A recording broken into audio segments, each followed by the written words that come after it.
Bonjour la belle diaspora, bonjour tout le monde, j'espère que vous portez bien. Aujourd'hui, nous allons parler d'un sujet poignant. Il se fait assez tard, donc je parle pas très haut. J'espère que vous allez m'entendre très bien. Nous allons élaborer autour d'un sujet qui est poignant, un sujet qui a pignon sur rue dans la diaspora. Généralement, on accuse les hommes noirs de se désolidariser de la femme noire, surtout quand ils ont réussi. On accuse les hommes de la race noire dans la diaspora d'être ceux-là qui intériorisent le racisme contre eux-mêmes, donc contre leur race, et préfèrent aller vers les femmes d'autres races en général pour des relations amoureuses, pour des relations de mariage. Est-ce que c'est vrai? Je pense que c'est tellement péjoratif de dire des choses de cette façon. Je ne suis pas un homme, donc je ne sais pas, qu'à cela ne tienne. Dans cette vidéo, je souhaite garder le débat positif. Je souhaite dire des choses qui peuvent peut-être lever un pan de voile pour aider une belle dans la diaspora, parce que plusieurs femmes se plaignent vraiment de cette situation. Plusieurs femmes se plaignent que quand les hommes ont réussi dans la diaspora, ils vont généralement vers les femmes d'autres races, que ce soit les hommes noirs qui sont nés dans la diaspora, en Occident en général, ou alors les hommes noirs qui sont arrivés plus tard. Est-ce que c'est vrai? Ça, je ne sais pas. Mais je vais parler d'un groupe d'hommes, des Noirs, dans la diaspora qui ont réussi. Vous savez, il y a énormément de personnes noires dans la diaspora qui ont réussi, mais on ne les voit pas, on ne les rencontre pas beaucoup. On les voit comme ça peut-être en passant un jour et ils sont généralement, la plupart des fois, pour dire la vérité, avec des femmes blanches. Est-ce que c'est de la faute de la femme noire? Je ne pense pas. Qu'à cela ne tienne, est-ce qu'on peut donner un conseil à la femme noire? C'est ce que je vais essayer de faire dans cette vidéo. La vérité dans la vie, c'est que les gens sont généralement endogames. Que ce soit les blancs, soit les rouges, les jaunes, les noirs, quelque race que ce soit, nous avons ceci en tant qu'humains, que nous allons généralement vers une personne avec qui on a quelque chose en commun. Et ça n'a rien à voir avec la race, avec la nationalité, avec la tribu. Ça a toujours à voir avec un point commun qui est très fort. Et dans ce cas, quand nous parlons de préférence, nous parlons de la réussite socio-économique. Et c'est vrai, quand on est au niveau des riches, des rois, des reines, quand on est au niveau des tribus, des origines, les gens vont généralement avec les gens avec qui ils se comprennent. Et vous me direz, mais les mariages mixtes, même les mariages mixtes, vous allez remarquer qu'ils ont quelque chose en commun. Il y a toujours quelque chose. Soit c'est des gens qui ont appris la même langue étrangère, il y a toujours quelque chose qui rapproche les gens dans le cadre de l'endogamie. Maintenant, ces hommes noirs qui font ces choix, vous savez, dans la vie, mes belles, vous êtes belles. Nous sommes toutes belles. Vous êtes belles, mes belles. Vous êtes vraiment belles. Mais dans la vie, la vérité est qu'il y a des gens qu'on ne rencontre pas facilement. Parce qu'il y a des femmes qui me disent, ma belle, tu sais, dans la diaspora, nos frères nous tournent le dos, surtout quand ils ont réussi. Il y a des gens qu'on ne rencontre pas facilement. Il y a des gens que tu vas les chercher, tu ne vas pas les voir. Moi, je vis dans un royaume, par exemple. La vérité, c'est que je ne vais pas vous dire que je peux rencontrer le roi et la reine demain quand je vais au supermarché. Pas du tout. Ça, les chances sont presque inexistantes que cela arrive. Est-ce que je peux aussi me développer pour un jour me positionner et les rencontrer dans certains siècles? Oui, mais ça va être dans leur siècle. Ça va être où ils sont, où ils s'épanouissent, généralement. Il y a des gens dans la vie, ma belle, qu'on ne rencontre pas, sauf si on atteint un certain niveau. Je vous donne un exemple. Un jour, je rentrais de quelque part. Je rentrais, je ne sais plus d'où je venais, et j'allais vers la ville où j'habitais. Donc, je rentrais chez moi. Et j'étais un peu loin de chez moi, mais je devais aller à un supermarché. Alors, je conduisais et je me disais, il faut que je me dépêche. À un moment donné, je me dis, ouh, c'est tard, c'est loupé. Je vais m'arrêter, je vais prendre peut-être des biscuits ou quelque chose et je vais me nourrir avec pour la soirée. Et chemin faisant, quelques 20 minutes avant d'arriver chez moi, je vois un supermarché. Et je dis, youpi, j'ai vu un supermarché, je vais m'arrêter pour faire mes courses. Et ce supermarché était exactement le supermarché où je fais mes courses, non loin de chez moi. Alors je me dis, super, ça tombe bien. Quand je prends la sortie pour m'arrêter et faire mes courses, je me rends compte que dans le parking de ce supermarché, il y avait des voitures d'un certain rang, de très belles voitures, des voitures de choix, des voitures d'un certain niveau, des marques. Et je me demande, mais qu'est-ce que ces voitures font ici? Pourquoi est-ce que les gens d'un certain niveau se rassemblent à cet endroit? Je me suis dit, c'est sûr que ces gens sont quelque part dans une maison pour célébrer quelque chose. Mais quand je gare ma petite voiture quelque part à côté, j'entre dans le supermarché, je remarque d'abord une chose. Le supermarché a une autre allure, une allure totalement différente. Je me sens bien dans ce supermarché parce que même la décoration, l'achalandage, tout est totalement différent. Et quand je regarde maintenant les gens dans le supermarché, je vois des gens bien. Vous savez, les gens avec un charisme de riche, vous le sentez, vous le voyez. Ils n'ont pas besoin de porter des vêtements de marque. Vous le savez.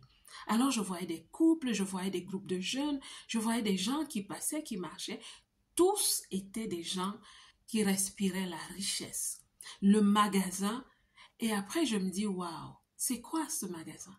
Et je commence donc à faire mes emplettes, je me dis, ok, je voulais ci, je voulais cela.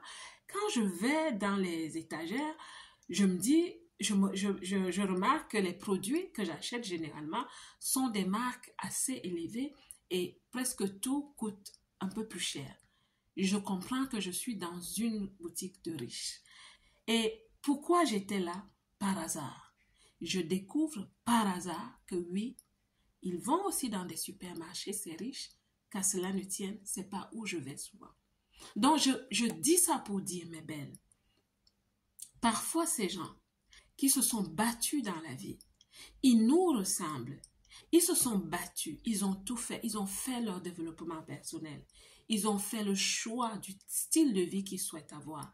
Ils ont travaillé sur des années, ils ont pris des formations, ils sont rentrés à l'école parce qu'ils voulaient atteindre un certain niveau, afin de postuler vers le haut en entreprise, parce qu'ils voulaient créer leurs entreprises et rencontrer un certain niveau d'entrepreneur.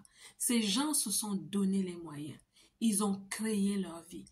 Et je vous assure, travailler sur soi, se recréer dans la vie, ça demande beaucoup d'efforts et beaucoup d'énergie. Et vous savez, généralement, quand on a réussi à un certain niveau, parfois on ne souhaite pas prendre le risque juste de rencontrer une personne parce qu'on veut rencontrer une personne. Je ne dis pas que ces gens deviennent calculateurs, pas du tout. Mais je dis que ces gens, à un moment donné, ils commencent à choisir avec qui ils souhaitent cheminer. Et c'est facile d'avoir une conversation avec une personne avec qui on se comprend, avec qui on peut discuter. Une personne qui a aussi travaillé sur elle, qui comprend très vite certaines choses, à qui on ne doit pas expliquer le basique, le B à bas. Tu vas t'asseoir avec cette personne, vous regardez un film et vous n'avez pas besoin de vous expliquer les petits détails. Vous riez des mêmes choses, vous comprenez les mêmes choses. Et je vous assure qu'il y a des gens comme ça dans la diaspora. Je vais vous prendre le cas, par exemple, du couple Obama.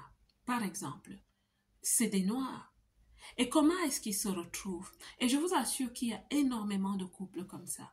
Il y a énormément de personnes comme ça.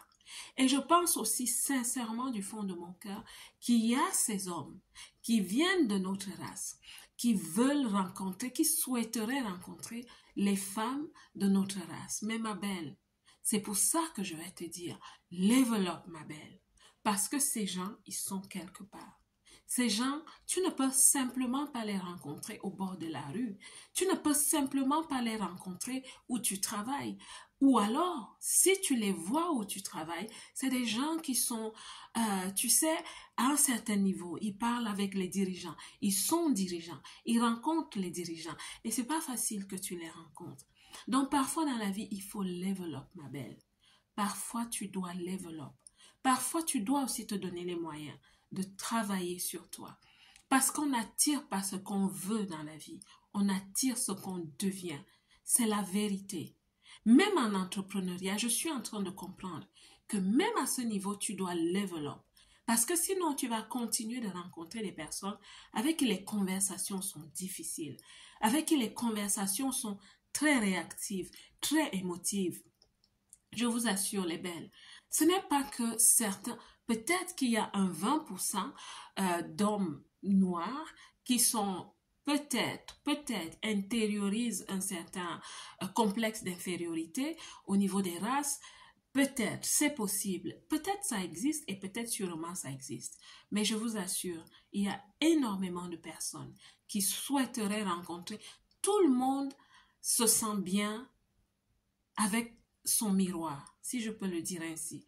Mais si ton miroir n'est pas là et que tu te retrouves dans des sphères, parce qu'il y a ces personnes, nous parlons des hommes, il y a aussi des femmes, mais il y a ces hommes qui se retrouvent dans des sphères où les femmes qu'ils voient, qu'ils rencontrent, sont des femmes qui, soit elles sont nées dans ce pays et ça a été très facile pour elles d'atteindre ces sommets, soit elles se sont battues et peut-être qu'elles ne viennent pas de notre race. Alors il y a peut-être 2 sur 1000 au milieu d'eux et elles sont peut-être déjà aussi prises.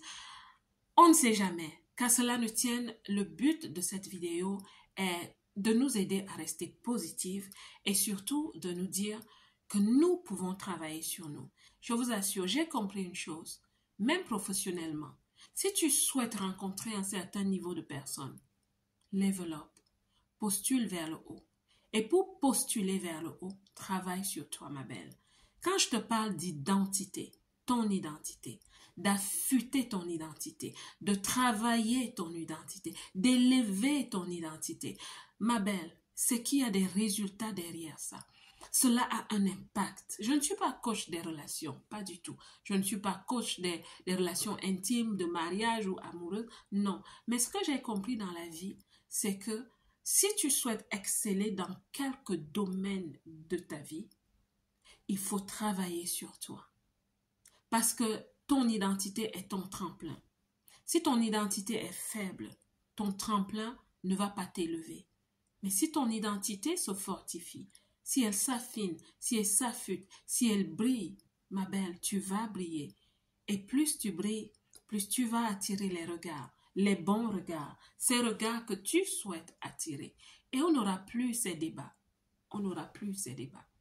J'espère que cette vidéo va parler à une belle. J'espère que nous allons rester dans la positivité, que les femmes dans la diaspora vont arrêter de se plaindre et qu'elles vont faire un travail sur elles.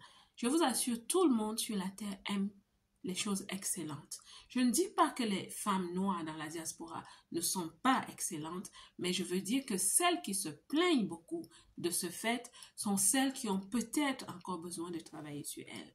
Les belles, ne tapez pas sur moi. On est entre sœurs, on se parle entre nous. Je ne dis pas que les hommes sont parfaits, pas du tout, mais je dis, si les femmes se positionnent d'une certaine façon, on va leur donner un choix. On va leur donner le choix et le choix sera multiracial. Ils auront le choix et qui sait, peut-être qu'ils vont préférer le miroir, si tu comprends ce que je veux dire. La belle diaspora, que Dieu te bénisse et moi, je vous aime.